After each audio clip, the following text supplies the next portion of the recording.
Hey Buzz, this is Doug Kenney talking. How you doing, Doug? I'm doing good. How are you? Good. How has life turned out for you so far in 2020? Well, I don't have the virus, so I guess I'm doing okay. Yeah, the ongoing virus that's gone around, you say? Yeah. Well, I'm glad you avoided it, because I think I caught it last year during the holidays. Oh, boy. Yeah. So are you up for this quick follow-up chat about your race? Absolutely. No problem. Yeah. First of all, I tell you that the project that we did last year turned out very well. Good. And I really appreciate that you made the time to chat about it. Yeah. My pleasure. Yeah. So yeah, I have another list of, questions about your career and all that, and next to the ones that I forgot to ask last year. And my first one is, when did you form Round 3 Racing? Round 3 was established in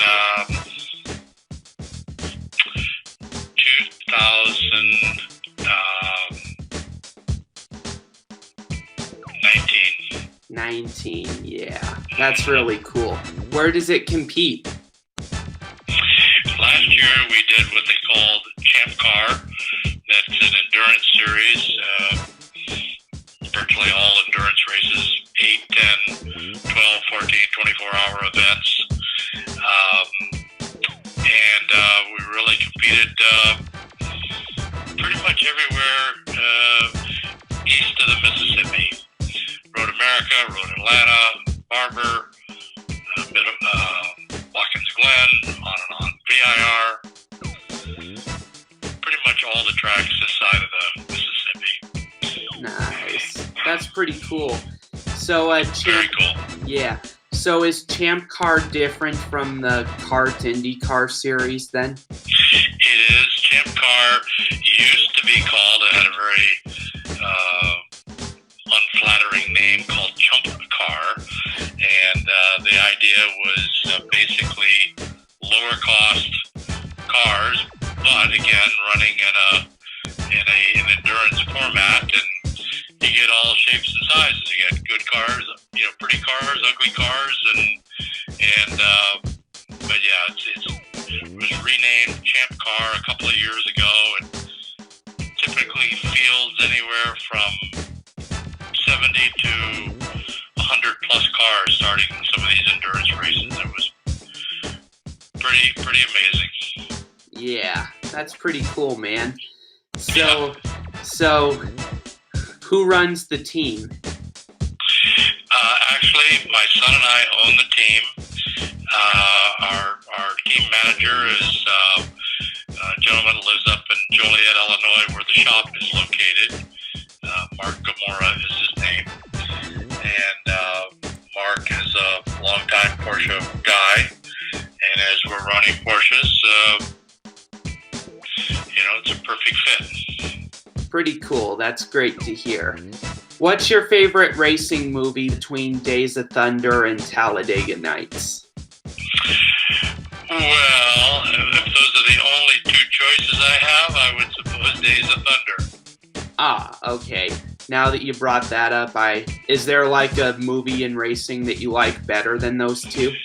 Well, I just saw 2 nights ago Willie T. Ribb's movie, Uppity, which was very well done. Really a must-watch for anybody. And, of course, Ford versus Ferrari was fantastic. Ah, alrighty. I see what you're saying. Yeah, I've kind of asked that to a variety of people before, and I might need to start extending the list on that one because there's a lot of racing movies, Well, the new one with Willie T. Uppity is really quite well done. Yeah, and last year I saw The Art of Racing in the Rain. Did you see that? I did. Yeah. I did. Doesn't quite hold a candle to Ford versus Ferrari, or there's another great movie all about the Williams Formula One team, which is very well done. And Adam Carolla's movie about I think it's The Longest Day. It's all about the Le Mans 24 Hours. That was equally well done. Nice. That's pretty cool. And when I was in high school a few years back, I had a paraprofessional that told me that basically his children behaved like Ricky Bobby's children in Talladega Nights. And so he undid it by doing the same thing that Ricky Bobby's mother did, you know? Yeah, that was pretty funny to hear that story. Yeah. What was the reason that Ron Fellows made his next Cup start for American Equipment at Loudon? NASCAR Busch race here in '93. Two-time winner here, Jeff Burton and Jerry Nadeau. Chad Little has won here in the Busch Series. Dick Trickle, 275 starts today in NASCAR Winston Cup racing. And on down the line, Joe Nemechek won a Busch Series race here in 1992. There you see the remainder of the starting field. On down towards those now who start to take provisional starting spots and so on. Sterling Marlin, 425 NASCAR Winston Cup starts, counting the one here today. Ron Fellows and yet another backup machine on the past champions provisional 4.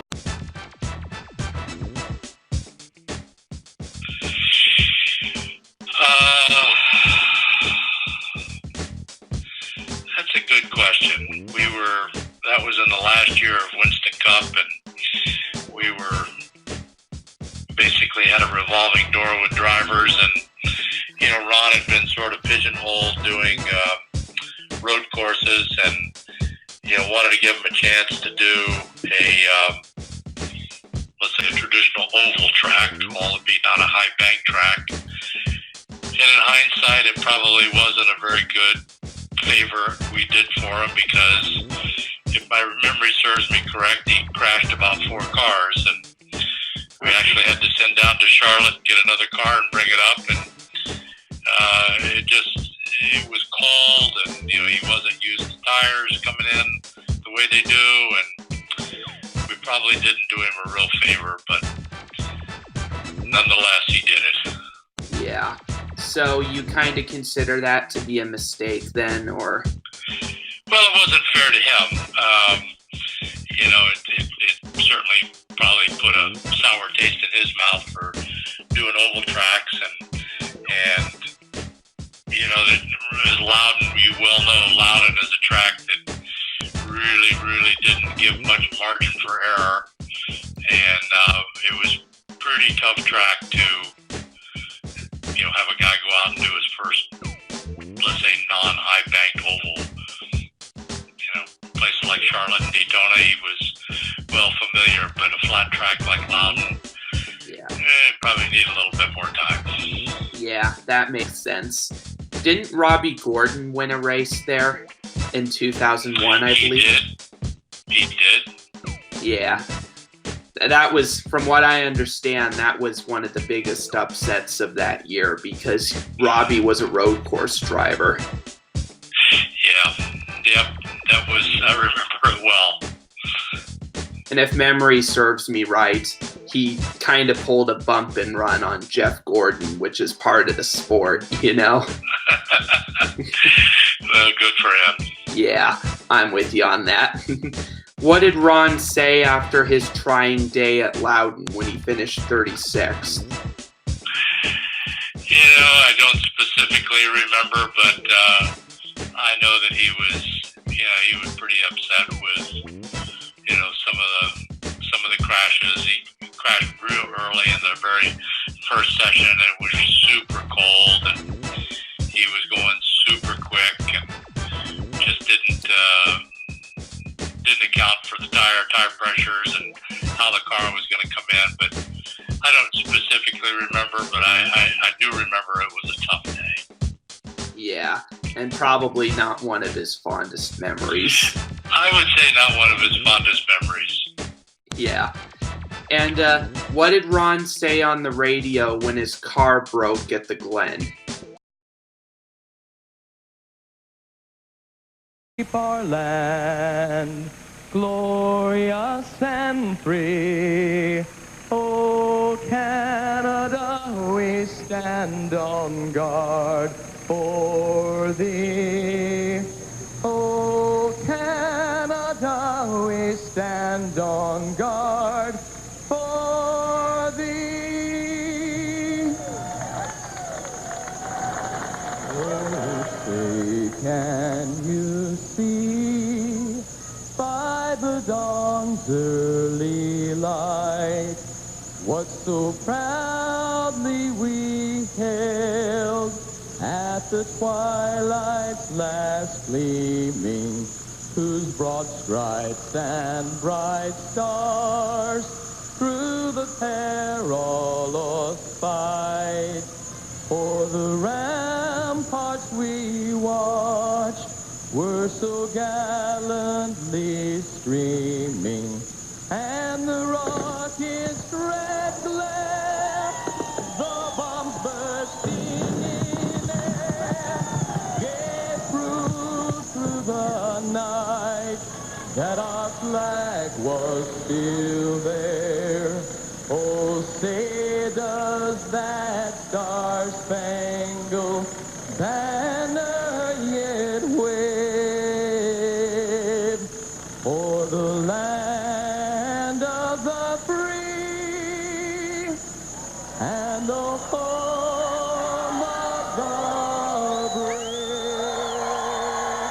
90 feet of elevation change.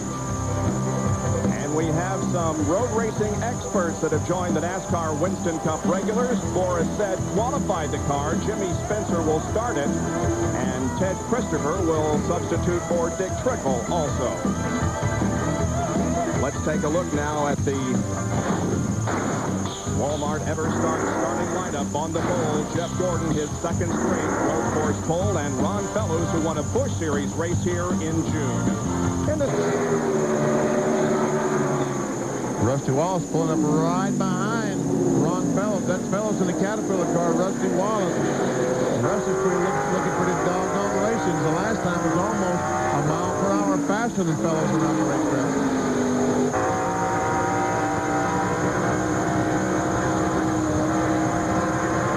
I guess that Ron Fellows is an experienced enough racer or road course driver. He realized that if Rusty's a little bit faster, the best thing he could do would be let him go on rather than try to use his car up trying to race with that Miller Lite Ford.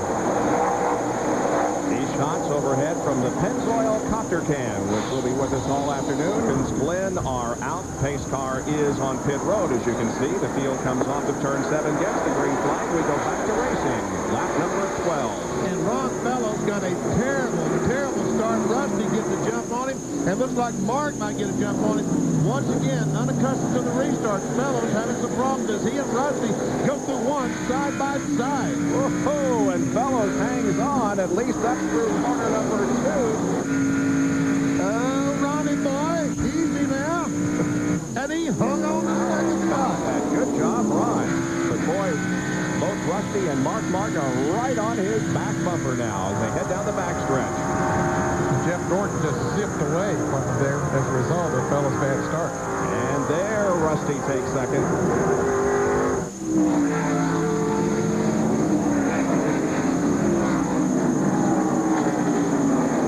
Run is now up to 5th position.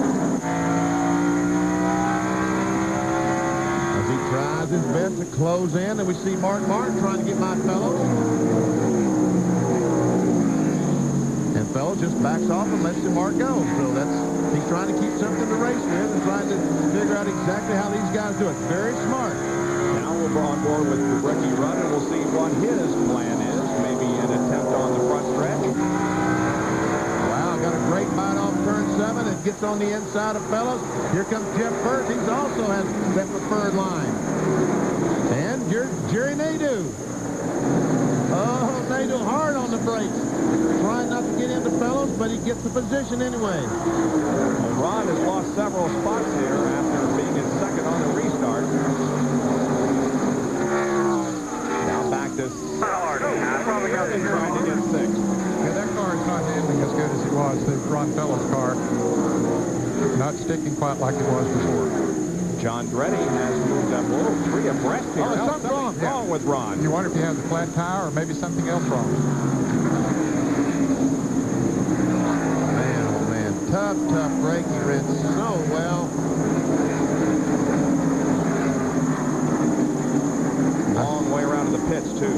what's wrong.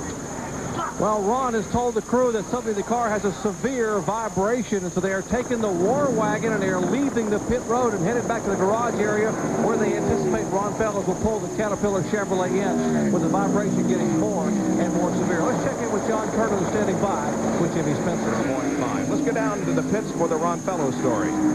Ron Fellows' crew working furiously on the rear end, on the right rear. They still are not quite sure exactly what it was. First, they thought it might have been a broken axle. They pulled the axle out. It looks all right. Now they're checking the drive plate and things. Ron, what did it feel like? Well, it looks like we lost drive to one of the rear wheels. It happened on that last restart. It's very disappointing for everybody on the Caterpillar Chevy team. Well, they've all worked really hard for me this weekend, and it's a shame. You know, we had a good handling car. We weren't exactly right in a couple of spots, but you know, a couple of cases we may have had something for 24 later on, but he's awfully strong. That's Ron Fellows. He's now sitting in the garage area waiting while the crew works to fix the problem. Still not quite sure if it could be the broken rear end, the drive plate, or whatever. They are still working on it. They'll try and get the car fixed and get him back out on the track to at least get some more Winston Cup seat time.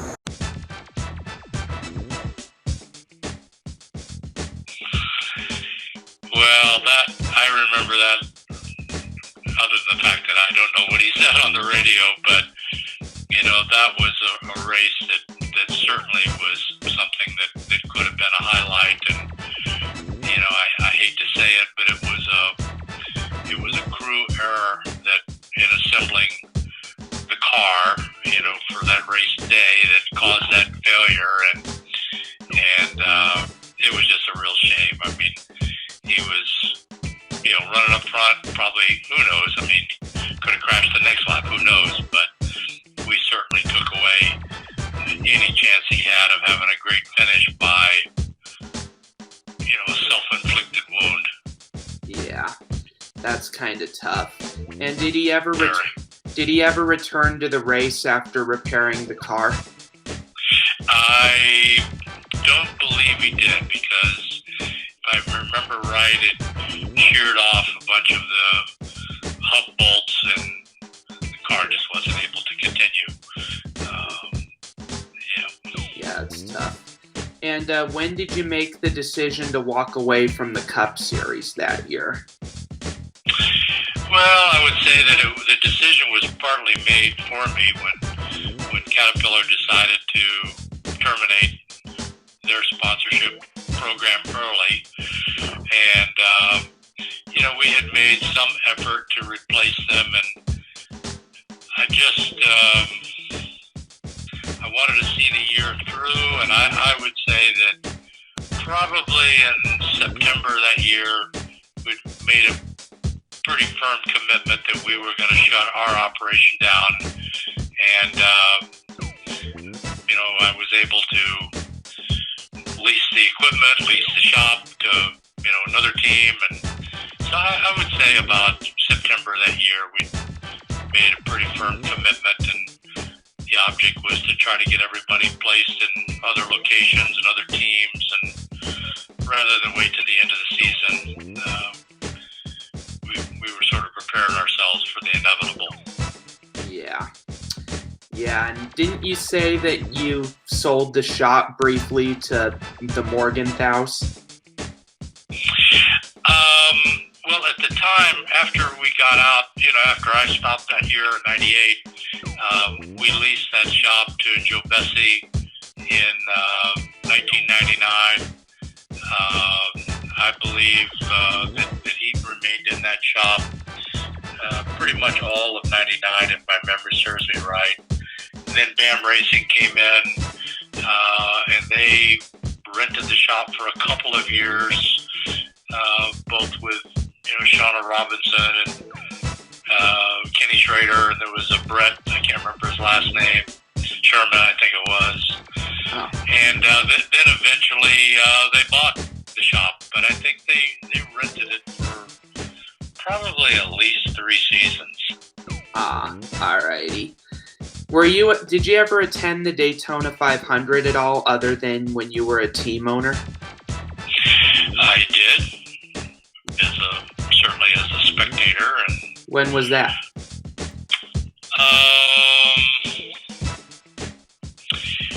During Trans Am days, I went as a guest to Chevrolet probably 4 or 5 times. And so that would have been, you know, all through the early 90s. And I went to the 400, the firecracker, the old July 4th race. First time I went there was probably about 1960 or 61, 62, somewhere in there. Ooh, that's way back. That's way back. That was I was about the 9th grade, I suppose. So that was the first time I actually went to Daytona, was probably in the very early 60s. That's really cool, man. And that was back when Unser was a common name, and that was back when Petty was a name as well, you know? Yeah, I remember meeting, of course, Fireball Roberts, and I remember seeing Cuckoo Marlin and Darrell Derringer and that whole crowd. So yeah, that was a long time ago. Yeah. Have you heard over the past year or so that NASCAR has kind of found itself into some match-fixing scandals with teams trying to manipulate the outcome of races? Have you heard about that?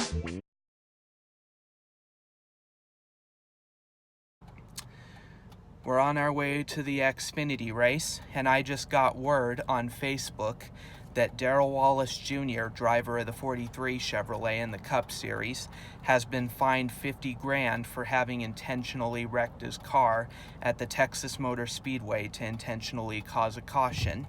My applause for NASCAR deciding to issue this penalty.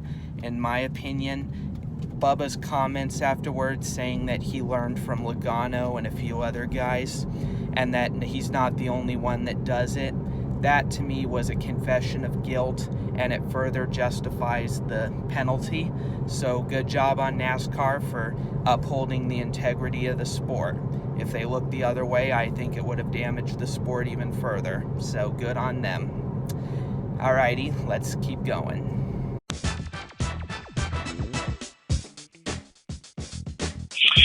Repeat the first part again. I'm sorry. Have you noticed that over the past year or so, starting last year, NASCAR found themselves in some situations where teams have tried to manipulate their finishing order? Well, you know, I watched the race where I can't remember who it was that spun their car and brought out a caution and you know, things of that nature. But I suppose that type of stuff has been going on forever and ever. Yeah. I kind of wanted to get your opinion on that. Yeah. Yeah, I mean, you know, I had it happen to me, and I was on the wrong side of it. We were never fortunate enough to have multiple drivers to orchestrate any sort of outcome. But yeah, I suppose it's been going on forever and ever. Yeah. There was Michael Waltrip's team doing it a few years back, and then Darrell did it last year. Yep, that's right. Yep. Yeah. Yep. Just a part of the sport, I guess, you know? Yeah, it's probably not its finest moment, but, you know, it's pretty hard to, you know, say somebody orchestrates a spin at 130, 140 miles an hour, but, you know, I'm sure it's not the first time that another team has stopped out on the track to bring out a yellow, or, you know, Jimmy Spencer throwing, you know, padding out the window or whatever. I mean, it's been going on forever, so. Yeah. Did you ever race in sports cars when Dan Gurney's team, All American Racing, was competing? I did. Have you ever met Dan Gurney? Many times, yeah. What was he like? Played war. Tragically, Weatherly died instantly in the crash.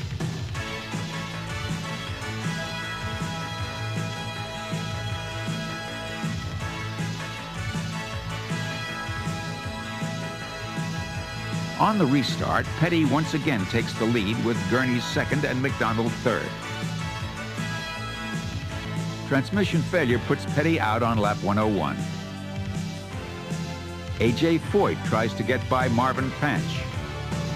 Foyt crashes in turn 1 and is out on lap 151.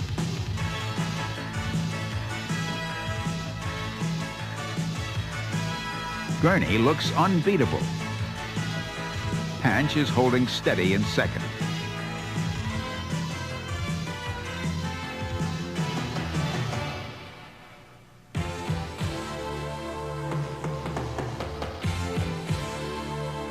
Gurney brings his Wood Brothers Ford under the checkered flag. Marvin Panch finishes second, and Roberts gives Ford a clean sweep in third. Gurney wins 2 Riverside 500s in a row.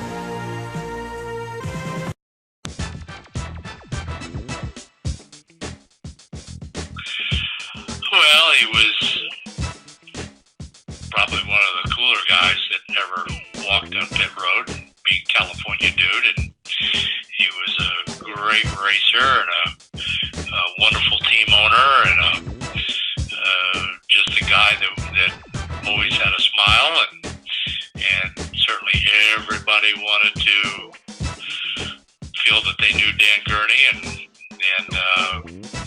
you know, I had some great times. I competed in IMSA when he had Chris Cord and Dennis Ossie driving, who were 2 great guys, and of course he had Willie T driving, and I competed against Willie in those All-American cars. He had Juan Fangio driving those cars, and I mean, he always had great cars. He was in the great Ford versus Ferrari movie.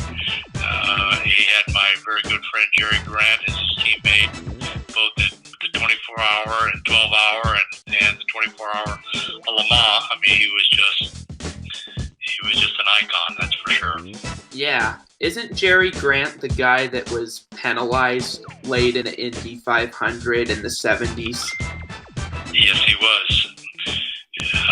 Jerry was, later in his life, he was the director of director of PR for Champions Spark Plug.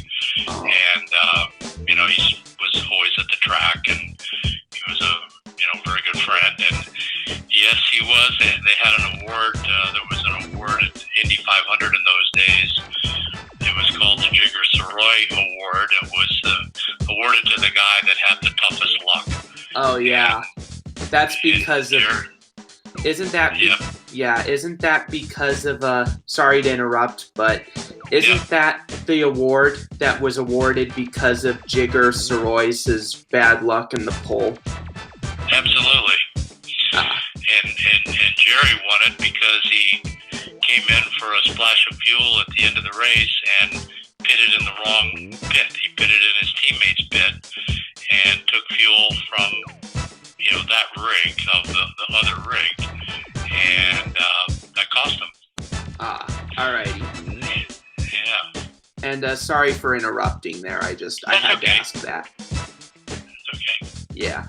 So, let me think. Did you ever meet Salt Walther? Never did.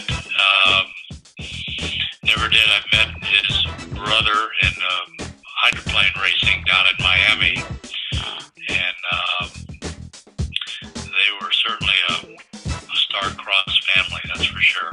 Yeah, and I've kind of read Salt's book that he wrote before he passed away a few years back, and yeah, he never really recovered from that accident. Wait for the rain to stop and the track to dry. Let's flash back to one of the most memorable moments. Remember Jim McKay calling the first lap of the 1973 event? Branson takes the base car off the track. He should get the green right now. Doesn't look like a repeat of last year's start. No, it's a good one. And here they come. Bobby Unser going for the lead. Johnny Rutherford right alongside him. Rutherford down low, but Bobby with a go of a back to the home stretch. There are several cars involved. We can't see the numbers, but it's been a bad crash from the start. It was in the middle of the field somewhere. Terrible thing. Explosion. This is what everyone is feared. This is why there's been such a terrible atmosphere of fear here all weekend long. It's a shame there's a driver waving. He might be on fire, that man. The way he's waving, you can't see an alcohol fire. Those explosions are not cars. Those are the bombs overhead that are normally set off during the start of the race. There is a report already that there may be spectators hurt, not confirmed. The wire fence right here on the straightaway was ripped apart. It was very fortunate that a car did not come into the crowd, because one of the standards holding up the wire screen has also been broken in half. Right here at the most crowded part of the grandstand, we almost had an automobile go into the crowd. And it appears definitely that there are spectators injured, but here's a replay of what happened here. He was back in the 6th or 7th row, this car. Conjecture that it might have been salt, Walther, but watch. There's a car going, starting to the right. Right there, and look at this. Incredible explosion, fuel spraying out over the spectators in the first few rows. That could mean real trouble. Another explosion, and like a pinwheel or a garden sprinkler, all the fuel is being sprayed out of the car. That could be a good thing for the driver if he has survived this crash. Car upside down, coming to a rest. Another view of this from a head-on camera. And again, you will see how the cables inside this screen are the only thing to stop this car from flying into the crowd. There, watch now. The screen itself is completely destroyed. The cables flinging him back out on the race course upside down, and again that fuel spraying on the crowd. That's a matter of great concern. And here, that pinwheel effect. The alcohol-based fuel spinning out of the car upside down. Another car, Lee Koonsman, I believe, number 16, barely missing the crash. It's Salt Walther, who is under the car. Terrible, terrible accident on the start at Indianapolis.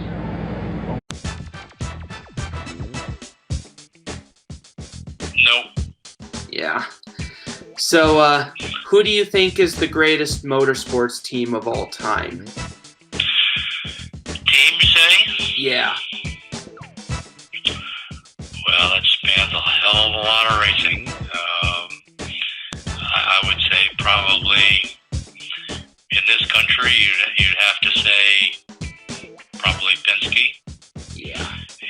And in Europe, other than they've run terrible the last couple of years, you know, Williams has been a great team. Who knows if they'll ever get it together? Yeah. But you know, I would say between those two. Yeah.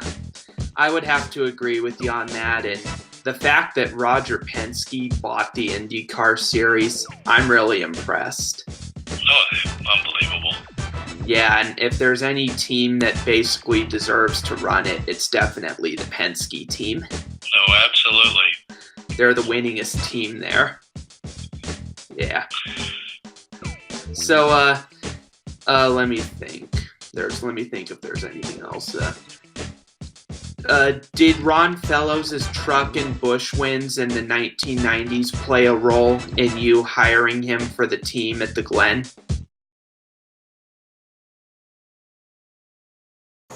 Boy, Bliss is having a terrific race. Ruttman nowhere to be seen. Here's the challenge. They'll come to the inner loop. This is a scary place to try to do this. Hey, nothing to it. Go get him, Hammer. That was Jimmy Smith, the owner, said, go get him. That's pretty impressive. Bliss has been terrific today. Sprague backed up 2 spots that lap. This is not the outcome he was looking for. I got to believe that he would have expected Fellows to come knocking. I wonder if Bliss was a surprise. I would think he was. That's Sprague. Now we see him trying awfully hard, using all the racetrack, trying to get the line, trying to get some speed back up at the Quaker State. Look, as he comes off the corner, uses every bit of the racetrack. You heard the spotter call. 6 laps to go as Bliss trucks in second spot. I really hope Fellows doesn't run out of gas. That'd be a shame. It would be a real shame. It also is a very real possibility. They were very concerned about whether they could make it. They did not attempt it the first half of the race. Now, 3 laps to go. Pressure's on. Now Roper's got trouble here as number 31, showing a little smoke and flame, heads for pit road. Tony's had a tough day all day. He has. Certainly hope that's not oil on the racetrack from Roper's car. Inside 3 to go. We're going to stay with this to the finish and remind you again that on ESPN2 at the top of the hour, we'll have the modified race live here from Watkins Glen. You getting your fill of racing this weekend, man? Yes, sir. Not quite.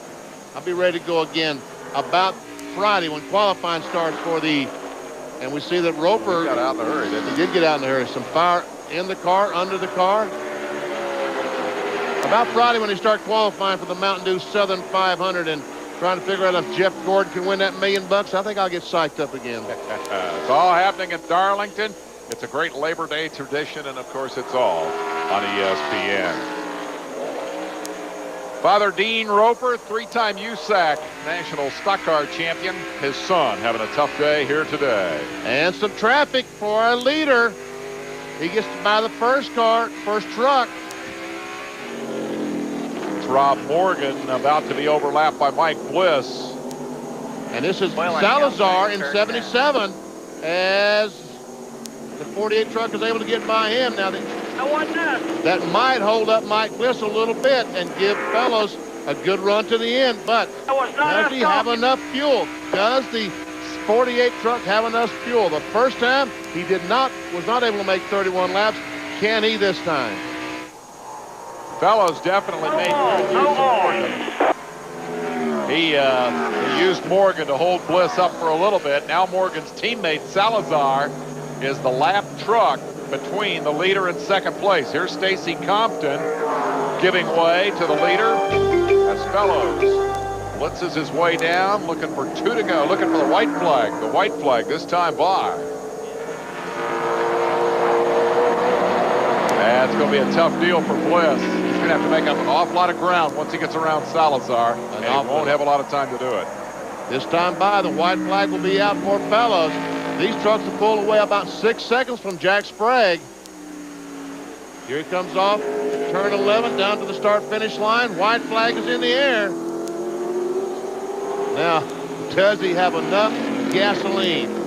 Is the fuel pressure gauge steady or is it fluctuating?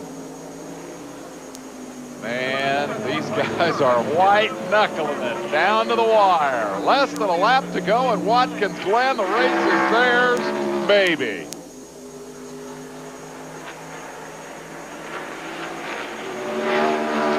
He hasn't done much wrong today. It'd be a shame for it to all go away now. There's the gap back to Bliss.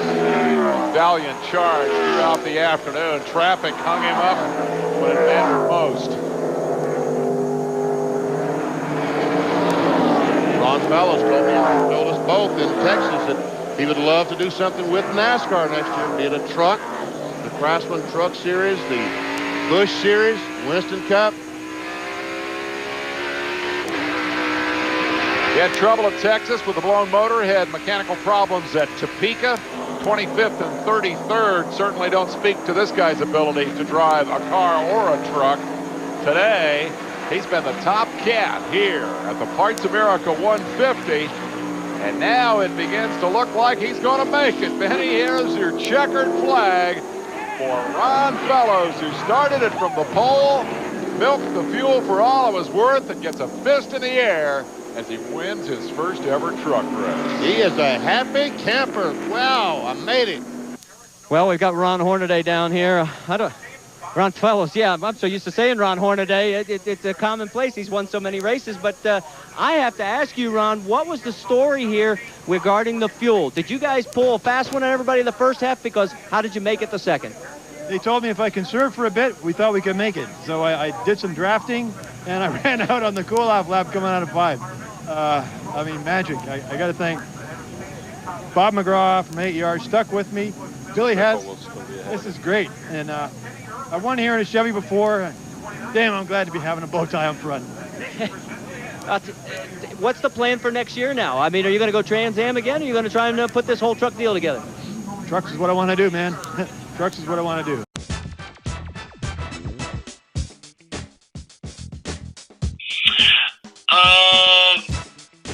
No, not really. Actually, that truck that he won in,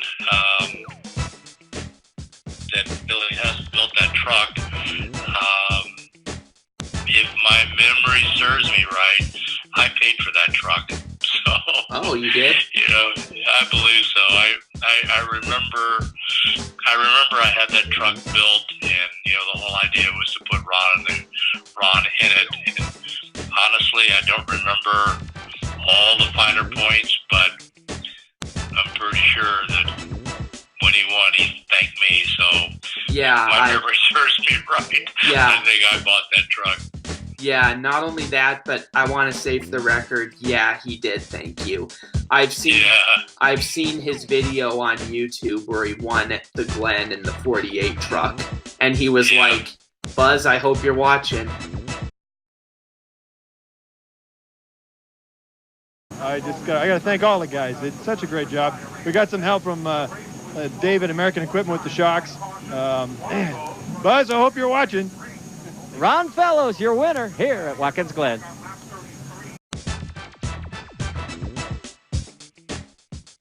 Yeah, I think that I did buy that. I did build that truck for him. Yeah, and so yeah, that was kind of supplied by American Equipment then, the truck. Yeah, well, see, back in those days, my shop was there on the BSR complex, and Billy Hess had built. He had built all of our Busch cars, and he had built all our Winston Cup cars. And you know, he was a real pal, and I know we were somehow or other. I ended up, you know, having him build that truck. I don't remember how it all happened. I just remember it kind of happened. Yeah, that's pretty cool. Yeah. Which year do you think NASCAR was at its pinnacle, if you had to pick one? I would say in the early 90s when Earnhardt was doing his thing and Terry Gant was there doing his thing, and you know, there were a lot of great drivers, and Ricky Rudd and Rusty Wallace, and there were a lot of teams. A lot of teams had one car. A few teams had two cars.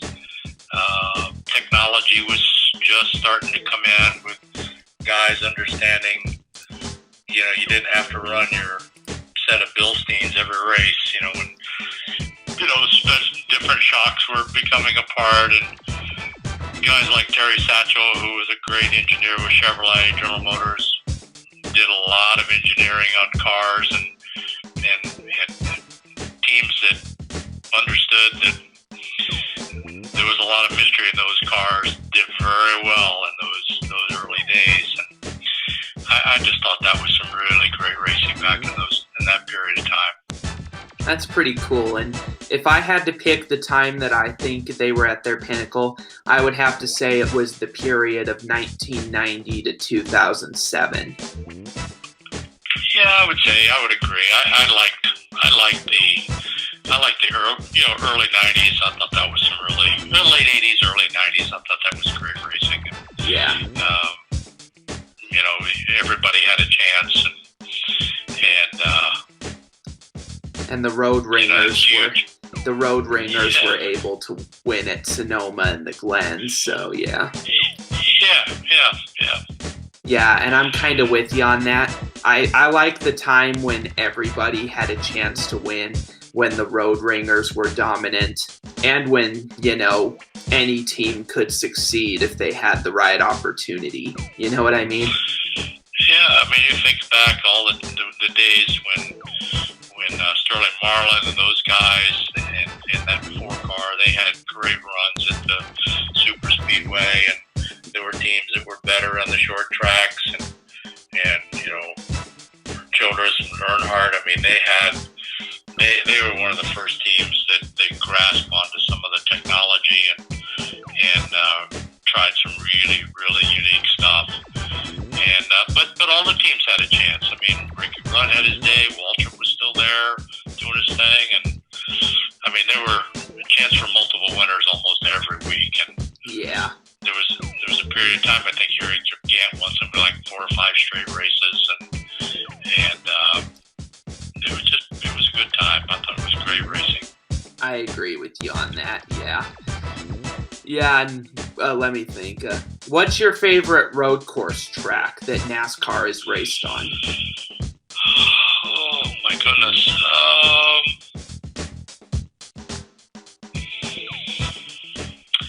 Well, I think this year I believe they ran the longer course in Sonoma.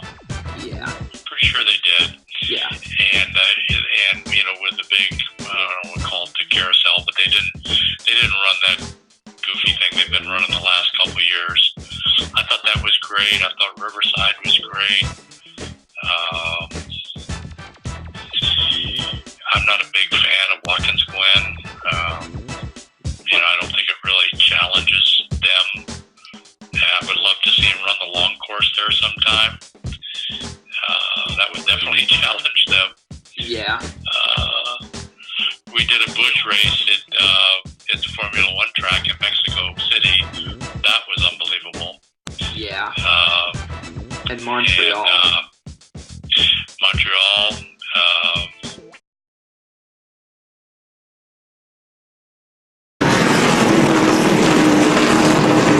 Contact.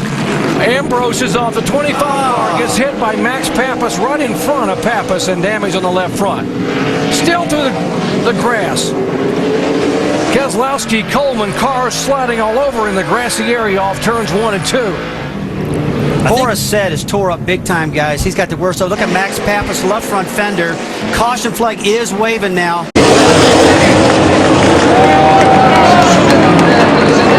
Pappas diving to the inside, 3 wide to the corner. Contact there. Look at the scramble. Come on, buddy, let's go. Boris said to the lead. Gordon back to second. To the white flag. Last lap at Montreal. Even if the caution comes out, the race will be over. The field will be frozen. Pappas looking to close in. If they tangle, the 32 will try and pounce. Here's Pappas inside of Boris. He got him. Boris going to try the crossover. Clear. Pappas over the curves. Here comes Boris said. Drag racing to the finish line, side by side. Who's going to get here first? It is, I think, Boris said. I think he got him by a bumper. And from the photo finish camera, it is indeed Boris said, a winner in the Nationwide Series, finally.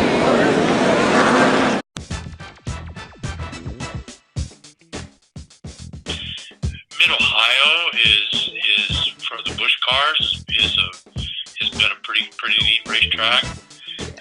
It's not easy.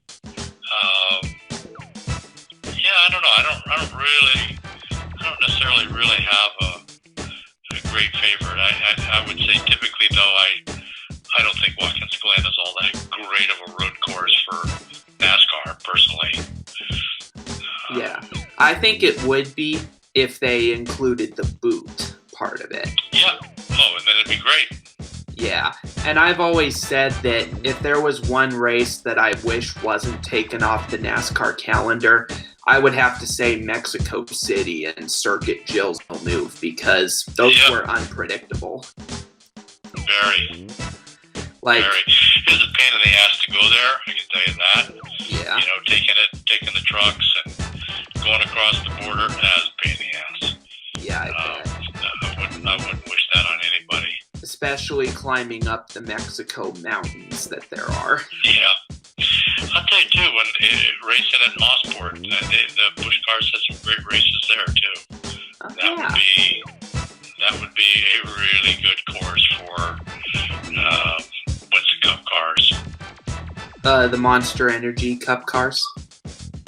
Yep, I still call it Winston Cup. Yeah, I'm with you on that. I still call them the Sprint Cup. Yeah.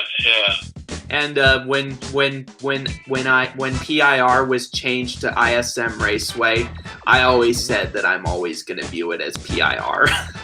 Yeah. Because that's what I grew up with, you know? Yeah.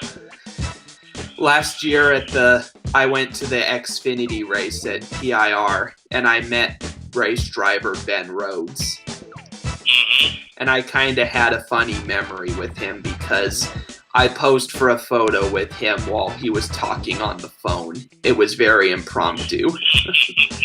And he was nice enough to smile for the camera.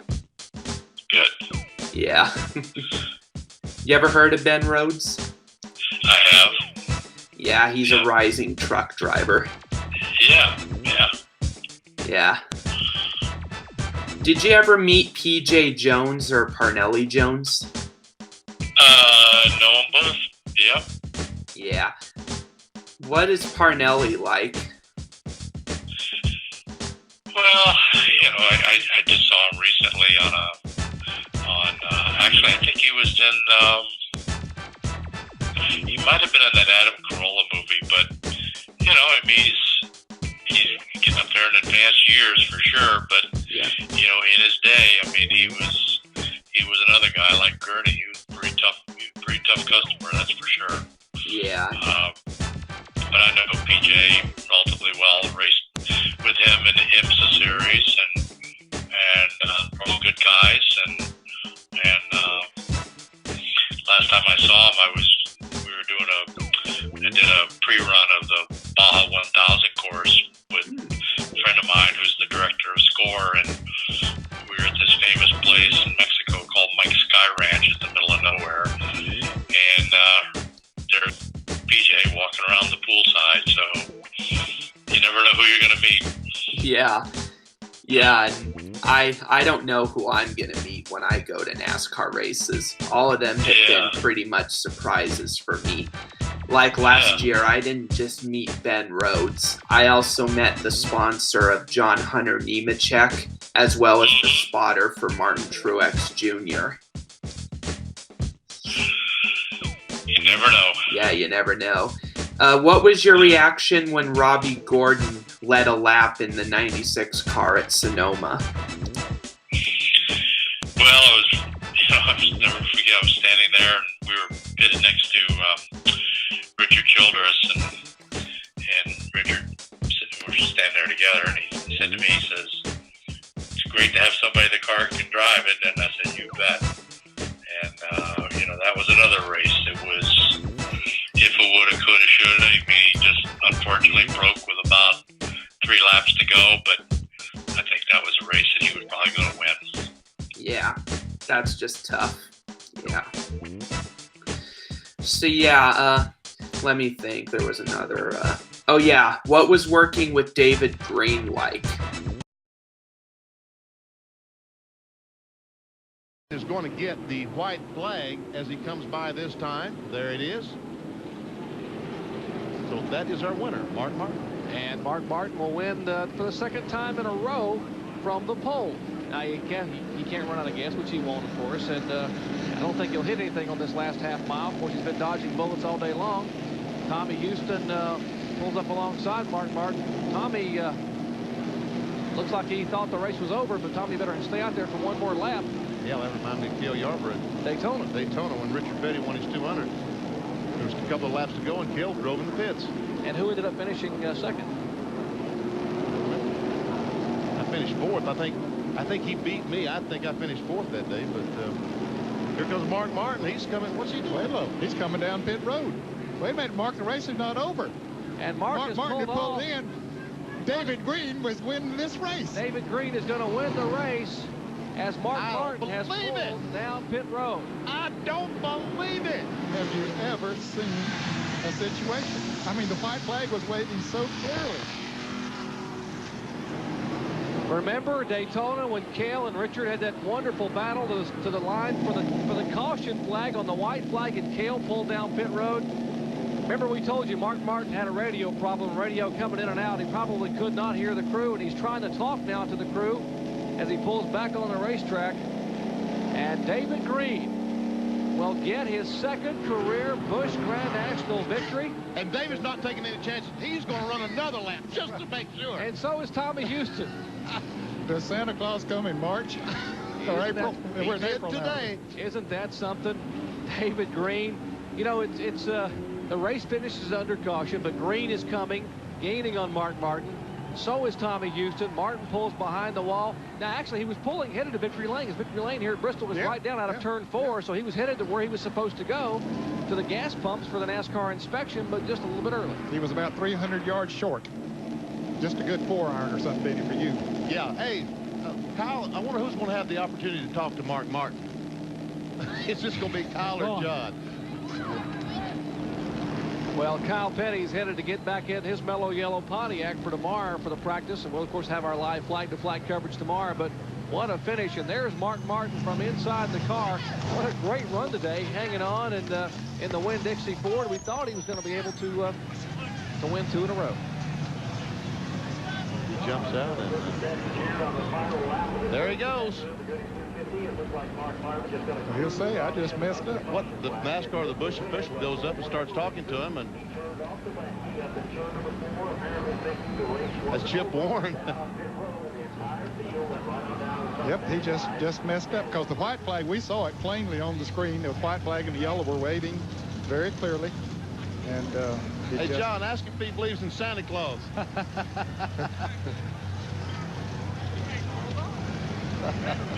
Well, David Green has pulled it into victory lane, and I tell you what, he looks like he has the most surprised look on his face as he climbs out. The flash is flashed from the still photographers, and David, this isn't December 25th, is it? Seems like Christmas, doesn't it? Well, I don't know. You know, our luck's been, I kept telling myself last 20 laps, please, Lord, let there not be a caution, you know. And then caution flew, and I said, oh, darn, we're going to finish second. I don't know what happened, Mark, but I think we were going to get him if we had a shot, but it's a tough way to win one, but we've been awful close a lot of times. What went through your mind when you saw Mark pull off and you all still didn't complete another lap? I thought I hadn't seen the checkered yet, you know, but I stayed out on the track to make sure, you know, and I stayed out another one to make sure, but I don't know, Slim Jim Chevrolet ran good. The Goodyear tires were great. Carl Wagner built his half a motor. Thanks to my spotter, Bobby, you know, he taught me all the way through that thing. Yeah, it was a tough race, a lot of action. How close were you to most of it? Well, the lap cars, you know, as usual, was close, but it's tough here at Bristol and close all the time, but the car was awful good and the guys did a good job. All right, David Green celebrating the victory here at Bristol, and guys, I guess it's my job to go find Mark Martin. And good luck, John. Get it over to talk to Mark Martin, who's going to be in a hurry to get in his Winston Cup car. Of course, that was our split fire winner's circle interview down there with David Green picking up his second career victory. It has been 3 years since the young man has gone to victory lane. He did it back in April of '91 at Lanier Raceway. Back in a moment.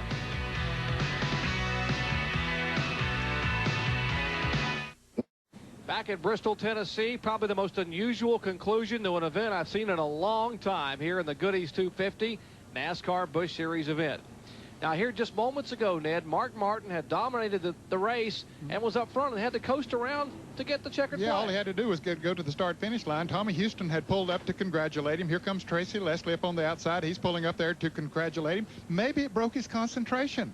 And he said, okay, I've won this thing. I need to get to victory lane. Well, in fairness to Mark, ordinarily they're not running that slow. You know, when the race is over, they slow down and the fans wave and the other drivers pull up alongside and wave to you. And that's... So he had already been waved to by a couple of drivers. The fans were congratulating him. He's waving to the people as he comes by and pulls down and heads to victory lane behind pit wall here out of turn 4. Meanwhile, the checkered flag is waving, and the crew saying, Mark, what happened? Yep, they don't know what to do or what to say. That's Christian Lovendahl, one of the Roush members, and John Kernan has been looking for Mark Martin. John? Well, I caught up with him. Mark is changed into his Valvoline Winston Cup suit, tying his shoe there, and Mark, I tell you, I've never seen anything like that. I guess, well, Kel Yarborough back when Richard Petty won his 200, but he was in second at that point. What happened? I can't believe anybody else would be that stupid. So what? Listen, man, I've been pulling for David Green to win really hard, but that's not like that. That's the stupidest thing I ever done. There's nothing else I can say. I thought the race was over. Those guys pulled up beside of me waving, and I swear I thought I saw Houston come down pit road. I thought it was over. Dinner will be ready at 5. Now all that's left's tomorrow's race. Yeah, let me ask you about how you feel. How's your neck feel? Fine. That was piece of cake. That was a piece of cake. I wish we could do 500 right now. I got to go out there and redeem myself now. Has Jack? I know Jack was up on the radio. Did he say anything to you? He was coming down. He didn't even see it. And Steve said something. Man, I just messed up. I thought it was over. And Winn-Dixie team did everything right, man. They were fast on pit road and had a great race car, but we'll have to get the next one. Well, I tell you what, Mark, if Jack says anything to you, remind him about the gas calculation a few years ago. He won't say anything. Everybody feels sorry for somebody when they do something that stupid. Thank you, Mark.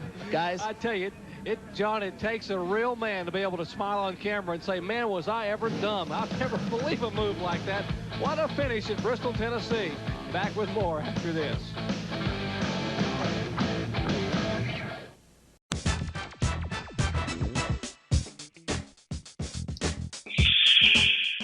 Well, David was, he was in the Busch Series. He was, sort of the car to beat every particular weekend.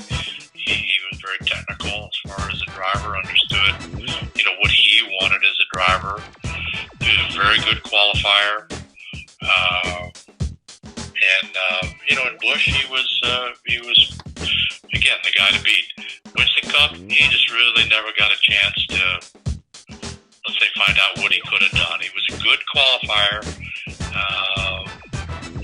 but I think in the racing that was tough time. I mean, there was a lot of guys going to the front. And, if you're the rookie, you're sort of shoving out of the way, and today's rookies don't necessarily do that. But back in 1998, 97, 98, guys made room for Earnhardt, Rusty Wallace, etc. So I still think David had a chance to really show what he could have done as a driver, because he was a good driver. Yeah. Is there a particular reason that he departed the 96 team, or do you prefer not to talk about that? Well, he had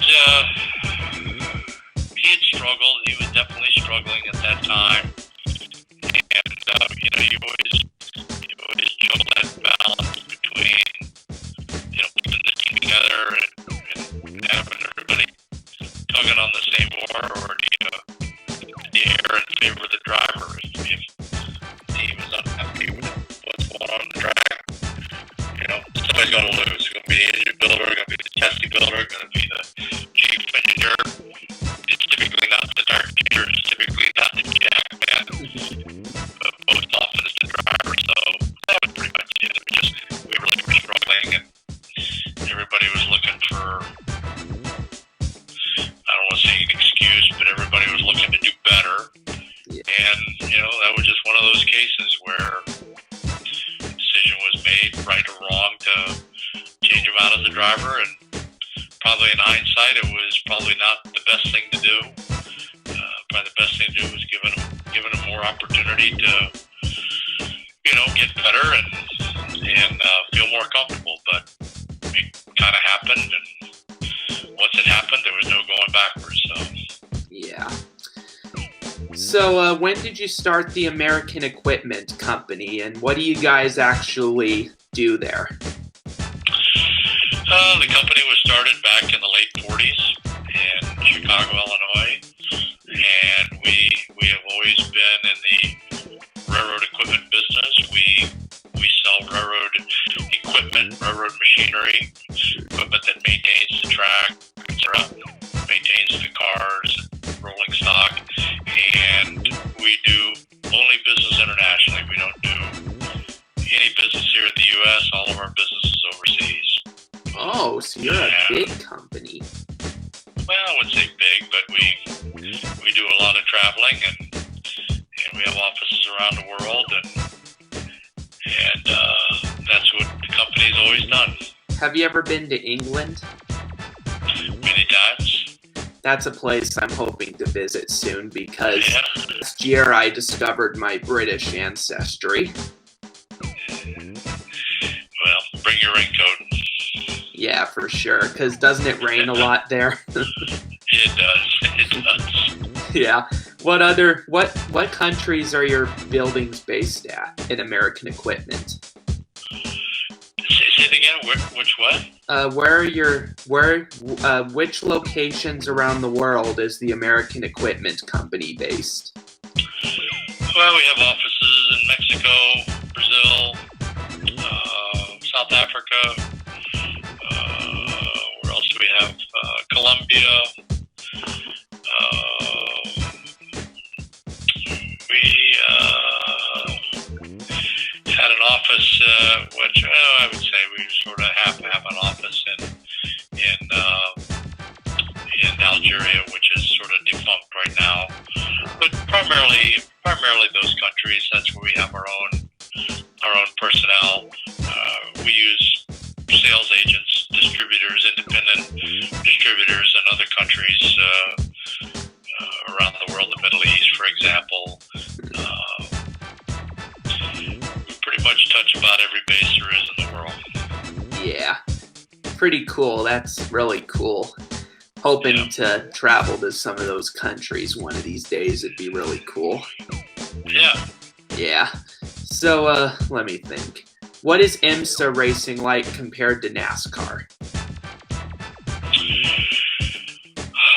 Well, hard comparison. I mean, IMSA was a combination of, back in those days, in the 70s, 80s, and 90s, there was a lot of gentleman racers with some professionals.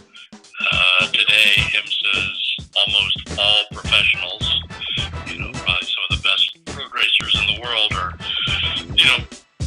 operating in IMSA. But back in those days, you'd have guys like me, businessman, and, I'd have a co-driver, Pancho Carter, or, God knows who, and it was typically a businessman and a pro driver.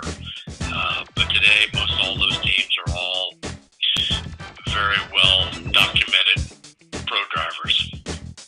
Yeah. And, that's probably the biggest difference. I mean, NASCAR didn't have any businessmen out there, with a few minor exceptions, driving NASCAR, cars on a weekend. But IMSA was, it was a great opportunity for guys like me and Rob Dyson and other guys like that, an opportunity to go racing. Yeah, pretty cool. That's awesome. So, what was your reaction to the open wheel split in '96? Didn't really have one. I can't say that I was paying attention to it. I was not involved in any of that, and just really didn't pay much attention to it. Alrighty. I see. So, did you ever meet race drivers like Dan Weldon before he passed away? I would say with pretty much without exception, I don't really know a lot of the current, what I would call IndyCar drivers, with a few exceptions. So really don't know that current group. I mean, Ryan Hunter-Ray I happen to know because he was a neighbor, little kid growing up in our neighborhood. So, certainly knew him. But by and large, I don't really know a lot of those current vintage IndyCar drivers. Alrighty. What makes the 24 Hours of Le Mans different from 24 Hours of Daytona? Well, having never done Le Mans, only seeing it now today in today's world, it's lit up pretty bright like a Christmas tree. But back in the day, my friends used to tell me it was dark times 10. And, Daytona, even in our day, was reasonably well lit. But I think, driving in the middle of a forest had to be unbelievable at night. That must be a little bit tough to do. Yeah. Have you ever met any famous Formula One drivers? Not really. Alrighty. And I think this will be my last one for this particular interview. Do you still attend any NASCAR road course races, or no? I have not been to a NASCAR race since 1998. So, I just haven't had the opportunity, and just had, for no reason other than just haven't had an opportunity. Alrighty. Well, I really appreciate you making the time for this follow-up. My pleasure. Yep, Good luck in Good luck in what you're doing, all right? Alrighty, thank you very much, Buzz, and good luck. Doug. See ya. Bye. Alrighty, bye. Alrighty, pretty cool. That turned out extremely well. I'm proud of it. Alrighty.